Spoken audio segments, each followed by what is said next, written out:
Soal persidangan kasus Ferdy Sambo, kita sapa jurnalis Kompas TV, Tifal Solesa dari Pengadilan Negeri Jakarta Selatan. Selamat sore, Tifal.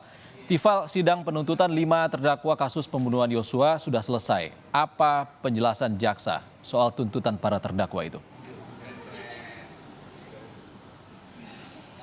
Harus diakui bahwa tuntutan terhadap 5 terdakwa pembunuhan Yosua, terutama salah satunya adalah Ferdy Sambo, ini menuai banyak komentar di masyarakat. Sampai pada akhirnya pihak Kejaksaan Agung Republik Indonesia menyampaikan penjelasan soal tuntutan yang diberikan kepada Ferdy Sambo, Putri Chandrawati, Richard Eliezer, Ricky Rizal, serta Kuat Ma'ruf dalam upaya ataupun juga dakwaan pembunuhan berencana terhadap Nofriansyah Yosua Huta Barat.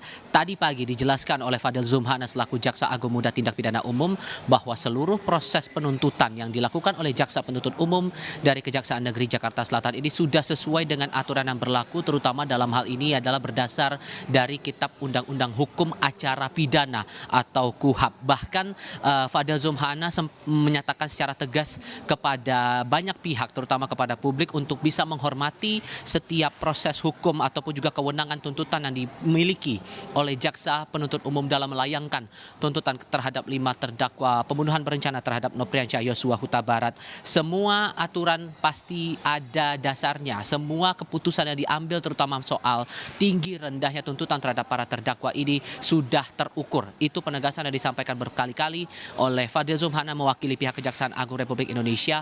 Bahkan ia meminta kepada banyak pihak terutama kepada publik untuk tidak membuat opini liar di tengah ataupun pasca pembacaan tuntutan yang dilakukan terhadap Ferdy Sambo dan kawan-kawan ini dalam rentang sidang selama 3 hari ke belakang.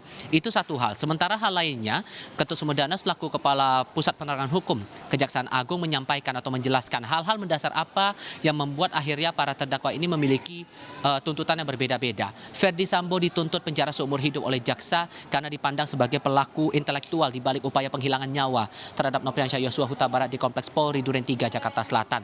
Sementara Richard Eliezer, ia menjadi sosok yang langsung atau secara langsung menghilangkan nyawa Yosua dengan cara ditembak dan sesuai dengan arahan dari Ferdy Sambo atau perintah dari Ferdy Sambo. Sementara untuk 3 terdakwa lainnya, ada Putri, ada Ricky dan juga Kuat Ma'ruf, mereka dipandang tidak terlibat langsung dalam upaya menghilangkan nyawa Yosua, tapi ada upaya pengabaian di situ. Mereka tidak berusaha untuk menghindari adanya upaya menghilangkan nyawa Yosua di Kompleks Polri Duren 3 Jakarta Selatan. Nah, pertanyaan baru muncul. Bagaimana kemudian dengan status justice kolaborator atau penguak fakta yang disandang Richard Eliezer dalam kasus pembunuhan Yosua ini? Ketut sempat menjelaskan bahwa sebetulnya dari LPSK betul bahwa sudah bersurat dan menyampaikan status ataupun juga beban pidana atau tuntutan terhadap Richard Eliezer ini sebetulnya sudah lebih ringan ketimbang Ferdy Sambo dan statusnya sebagai pelaku intelektual di balik pembunuhan Yosua.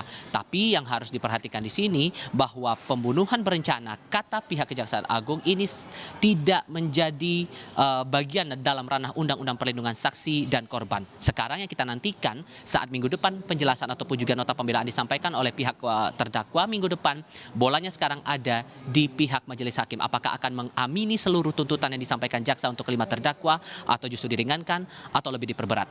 Esa. Tifal Solesa langsung dari Pengadilan Negeri Jakarta Selatan. Terima kasih, Tifal.